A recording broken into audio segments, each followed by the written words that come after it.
Hey, welcome to this jazz guitar lesson on soloing. In my last lesson I covered the chords and harmony to Have You Met Miss Jones. If you need that, check the description beneath. And we're going to look at soloing over this A section with tritonics. Now, tritonics you ask, we'll get to those in a minute. But first off, this is the section of the song we're going to work with. Chord 1, F major 7 to sharp 1, flat 2 diminished, G minor 7, chord 2, C7, chord 5, A minor 7, chord 3, D minor 7, chord 6, and the 2 and the 5, so this. And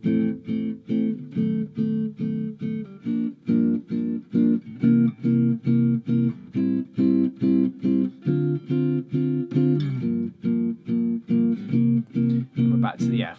Obvious point of interest there is the F sharp diminished.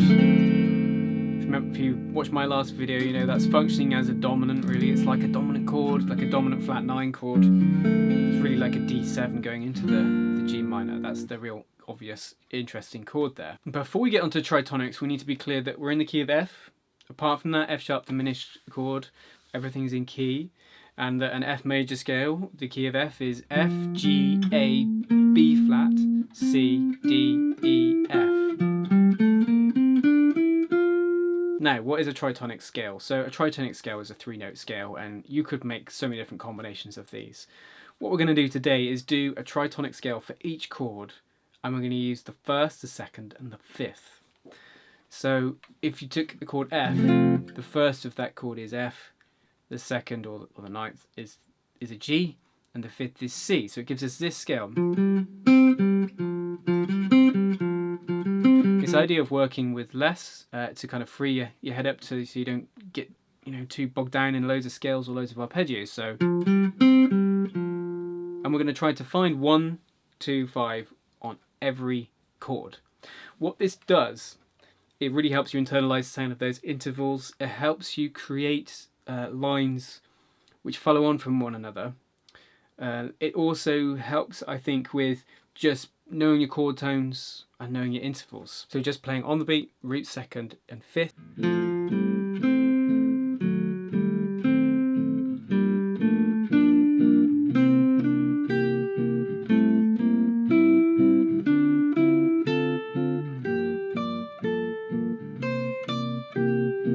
In this next one, let's vary the rhythm, make it a little bit more interesting. So we're coming on the and of one just to make it a little bit more funky.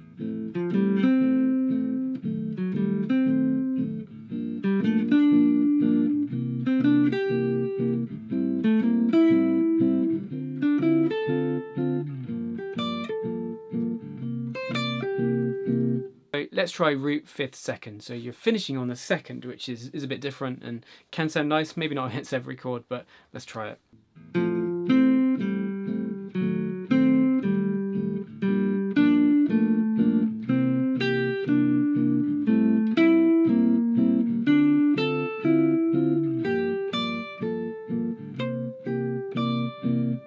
Finally, let's go second, fifth root.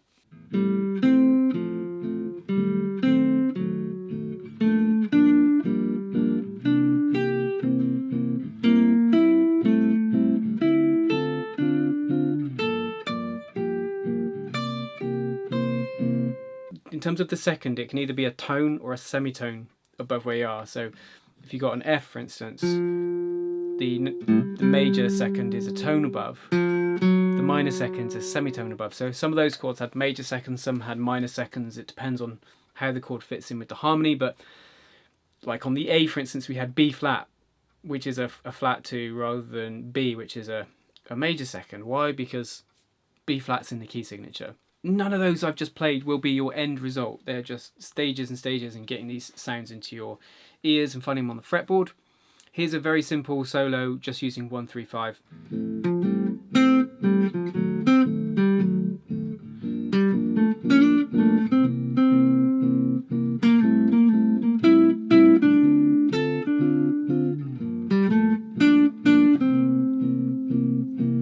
What you'll end up with is an ability to find the second, ability to find the root, ability to find the fifth, and an awareness of what it sounds like to resolve to those notes.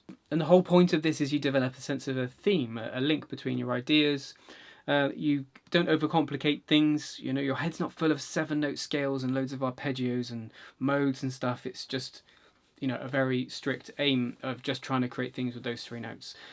I think it can be liberating. Try it for yourself. Dig in with it. It's really worth it. Anyway, thanks for tuning in. Leave me a comment. What do you think of this method of practicing over chord changes? Do you find it liberating, or do you find it too restrictive? Let me know. I'd be interested to know. Join me every Wednesday and Saturday for jazz guitar lessons. Until next time, you take care.